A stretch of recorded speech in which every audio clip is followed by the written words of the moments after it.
안녕하세요. 귀한 시간, 하나님의 말씀을 묵상하기 위해 찾아주신 여러분을 진심으로 환영합니다.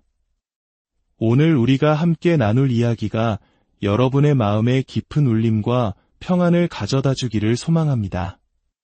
이 말씀을 다른 이들과 함께 나누는 것은 어두운 세상에 작은 빛 하나를 더하는 것과 같습니다. 여러분의 나눔을 통해 더 많은 영혼이 주님의 은혜를 경험할 수 있도록 이 영상에 좋아요를 눌러주시고 채널을 구독하여 주님의 말씀을 널리 퍼뜨리는 사역에 동참해 주시기를 부탁드립니다. 이 귀한 사역에 함께 하시는 모든 분들의 삶 위에 하나님의 크신 축복이 함께 하시기를 기도합니다. 이제 우리의 마음을 열고 주님의 임재 안으로 함께 들어가 보겠습니다. 지금 이 순간 온 땅을 뒤흔드는 거대한 영적 떨림을 느끼십니까? 저 깊은 바다가 울부짖는 소리를 듣고 계십니까? 바로 지금 수많은 영혼이 일어나 부활하신 예수 그리스도의 이름을 노래하고 있습니다. 구원자 되신 주 예수 그리스도의 이름을 선포할 때 잃어버렸던 영혼들이 주님께 돌아오며 찬양의 함성을 외칩니다. 우리의 찬양 소리가 하늘에 닿을 때 열방 가운데 위대하신 하나님의 임재가 드러나는 것을 우리는 봅니다. 어둠의 권세는 그 힘을 잃고 예수 그리스도의 빛 앞에서 무너져 내립니다. 그 빛은 절망 속에 있는 이들에게 희망이 되고 상처 입은 영혼들에게는 치유가 됩니다. 만왕의 왕 예수님께 모든 경배를 드립니다. 하늘과 땅의 주인이신 그분께 영광을 돌립니다. 인류 역사상 가장 어두웠던 그날 십자가 위에서 모든 것이 끝났다고 세상은 외쳤지만 하나님께서는 그 순간을 영원한 승리의 시작으로 바꾸셨습니다. 다 이루었다는 주님의 마지막 말씀은 패배의 선언이 아닌 구원의 완성을 알리는 위대한 선포였습니다. 사흘 뒤 무덤을 깨고 일어나신 예수 그리스도. 그 순간 하늘은 빛으로 가득 찼고 죽음을 이긴 생명의 빛이 어둠을 뚫고 온 세상에 퍼져나갔습니다. 그 승리는 영원하며 그 이름 예수 그리스도는 우리의 영원한 소망이 되십니다. 우리는 노래합니다. 밤낮으로 주님의 이름을 높이며 우리의 삶이 주님께 드리는 향기로운 제물이 되기를 소망합니다. 주님, 당신만이 홀로 영광 받으시기에 합당하십니다. 우리의 모든 찬양과 경배를 받으소서. 주 예수 그리스도의 이름으로 기도합니다. 아멘. 사랑하는 성도 여러분, 지금 우리는 인류 역사의 매우 중대한 전환점에 서 있습니다. 지난 몇 년간 우리가 겪어온 세상의 변화는 과거 그 어느 때와도 비교할 수 없을 만큼 급진적이고 거대했습니다. 마치 잔잔하던 강물에 갑자기 거센 물살이 일기 시작한 것과 같습니다. 우리는 지금 시대의 흐름을 거슬러 헤엄쳐야 하는 영적인 싸움 가운데 있습니다. 과거에는 가만히 있어도 신앙을 지키는 것이 어렵지 않았을지 모릅니다. 하지만 지금은 시속 1km의 물살을 거슬러 올라가야 하는 것과 같습니다. 가만히 있으면 뒤로 떠내려가고 맙니다. 앞으로 나아가기 위해서는 의식적인 노력이 필요합니다. 그런데 문제는 이 물살이 앞으로 시속 2km, 3km, 그리고 마침내는 시속 5km로 더욱 거세질 것이라는 사실입니다. 지금의 작은 물살에도 허우적거리며 힘들어하는 우리가 앞으로 다가올 거대한 파도를 어떻게 감당할 수 있을까요? 주님께서는 우리에게 경고하고 계십니다. 지금이 바로 영적인 근육을 키워야 할 때라고 말입니다. 마태복음 24장에서 예수님께서는 마지막 때에 일어날 일들에 대해 말씀하셨습니다. 주님은 난리와 난리 소문을 듣겠으나 너희는 삼가 두려워하지 말라고 하셨습니다. 두려움에 사로잡히지 말라는 이 권면은 가볍게 넘길 말씀이 아닙니다. 두려움은 우리를 혼란에 빠뜨리고 잘못된 판단을 내리게 하며 결국 우리를 믿음에서 멀어지게 만드는 사탄의 강력한 무기이기 때문입니다. 두려움을 이기는 힘은 어디에서 올까요? 그것은 바로 하나님의 말씀을 굳게 붙들고 그분의 계획과 뜻을 이해하는 데서 나옵니다. 그리고 불타는 믿음을 가진 성도들과 함께 교제하며 서로를 격려할 때 우리는 세상의 풍파 속에서도 흔들리지 않는 견고한 공동체를 이룰 수 있습니다. 주님은 또한 민족이 민족을, 나라가 나라를 대적하여 일어나겠고 곳곳에 기근과 지진이 있으리니 이 모든 것은 재난의 시작이니라고 말씀하셨습니다. 여기서 민족이라는 헬라어 단어 에트노스는 인종적, 문화적 집단을 의미합니다. 즉, 마지막 때가 가까울수록 인종 갈등과 분열은 더욱 심해질 것입니다. 전 세계에 존재하는 10,000개가 넘는 다양한 민족 그룹들 사이의 증오와 다툼이 극에 달할 것입니다. 동시에 전염병과 기근, 자연재해는 전 지구적인 현상이 될 것입니다. 예수님께서는 이 모든 것을 산고의 시작 즉 해산의 고통에 비유하셨습니다. 아기가 태어나기 전 산모의 진통이 점점 더 강해지고 간격이 짧아지는 것처럼 주님이 다시 오실 날이 가까울수록 이 세상의 고통은 더욱 극심해지고 빈번해질 것입니다. 이것은 지난 2000년간 있어왔던 국지적인 재난과는 차원이 다른 온 지구가 함께 겪는 전 지구적인 진통입니다. 이 고통은 무엇을 잉태하기 위함일까요? 그것은 바로 예수 그리스도께서 왕으로 다스리시는 새로운 세상, 천년왕국입니다. 모든 불의가 사라지고 사랑과 정의, 평화가 가득한 하나님의 나라가 이 땅에 임하는 것을 준비하는 과정인 것입니다.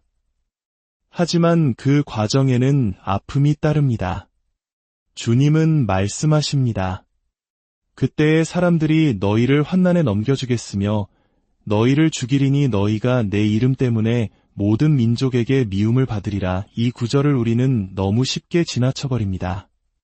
나와는 상관없는 먼 나라의 이야기처럼 여깁니다. 하지만 주님은 분명히 말씀하셨습니다. 예수님의 이름을 위해 사는 자들은 세상의 미움을 받고 심지어 죽임까지 당하게 될 것이라고 말입니다. 이것은 단순히 소셜미디어에서 비난을 받거나 경제적인 불이익을 당하는 수준을 넘어선 실제적인 박해를 의미합니다. 이러한 핍박과 순교의 피는 성도들의 마음을 흔들 것입니다. 모든 믿는 자들은 스스로에게 질문해야만 하는 순간을 맞이하게 될 것입니다. 나는 정말 이 길을 끝까지 갈 수 있는가? 내 모든 것을 잃고 심지어 생명까지도 버려야 한다면 나는 예수를 부인하지 않을 수 있는가? 이것은 우리에게 두려움을 주기 위한 말씀이 아닙니다. 오히려 우리가 영적으로 잠들어 있는 상태에서 깨어나도록 하시는 주님의 사랑의 채찍질입니다.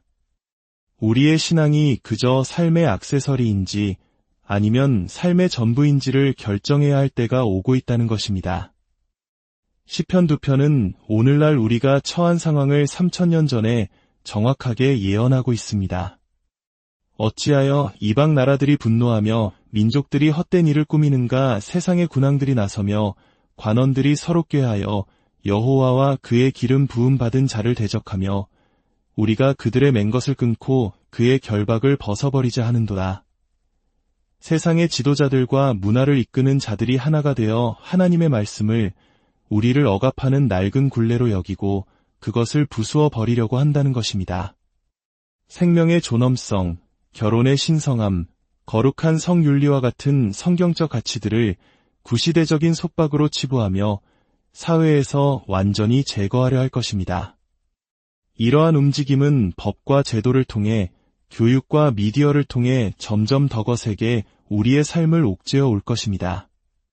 사랑하는 성도 여러분, 이것이 우리가 직면한 현실입니다.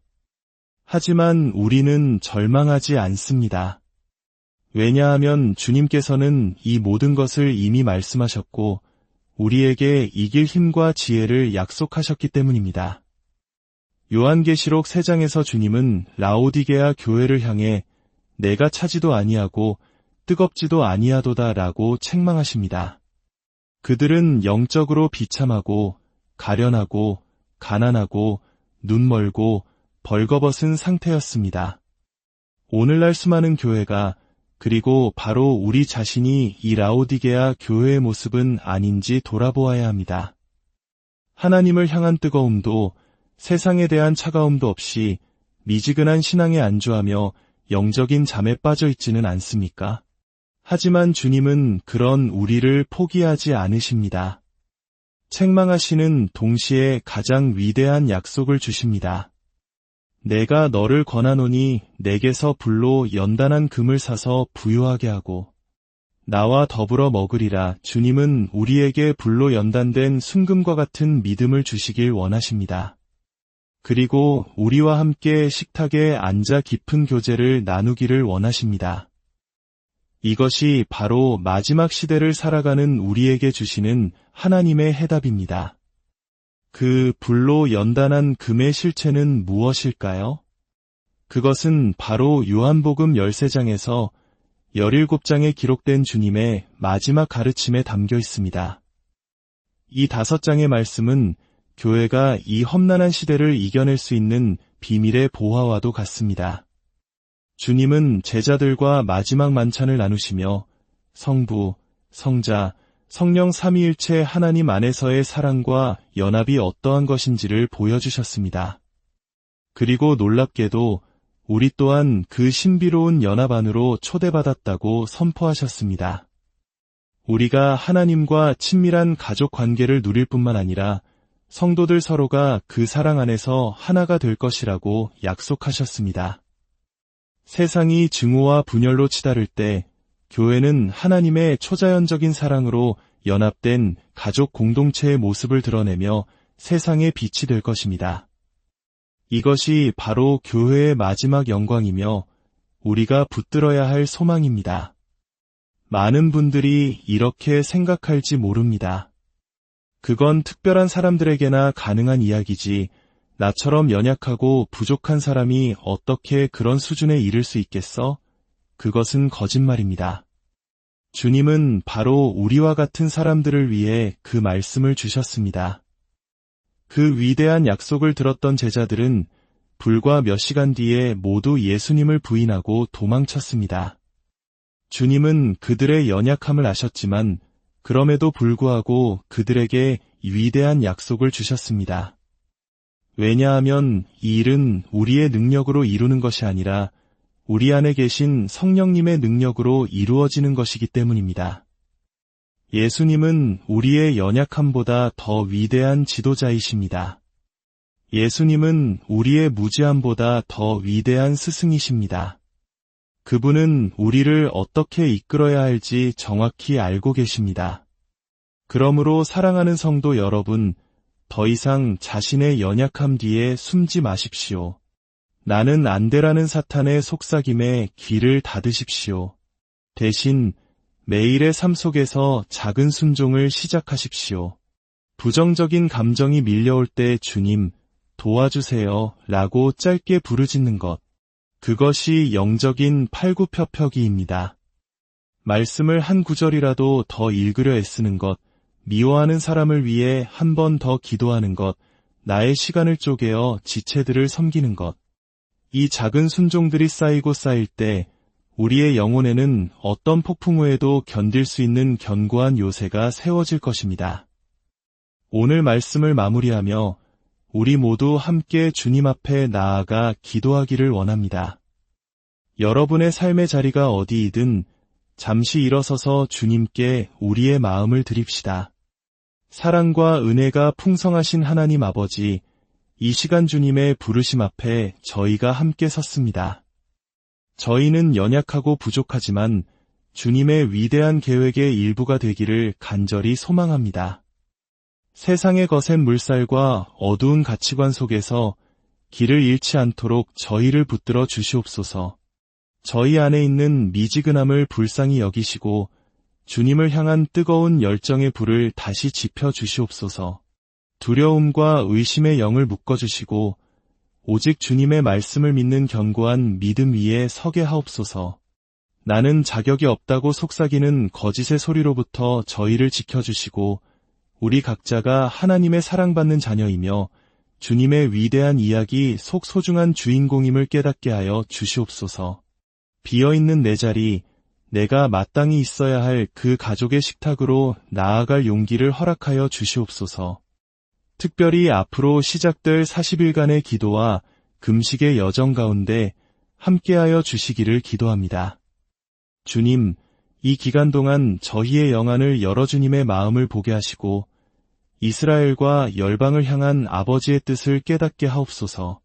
꿈과 환상으로 말씀하여 주시고 깊은 임재 가운데 저희를 만나 주시옵소서. 우리의 연약한 기도와 작은 결단을 받으시고 하늘의 능력으로 기름 부어 주시옵소서.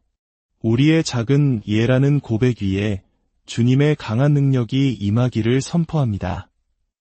우리를 끝까지 사랑하시며 우리를 통해 영광 받으실 주 예수 그리스도의 이름으로 간절히 기도드립니다. 아멘.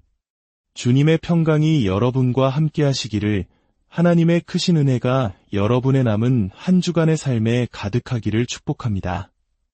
다음 시간에 더 깊은 묵상으로 찾아뵙겠습니다.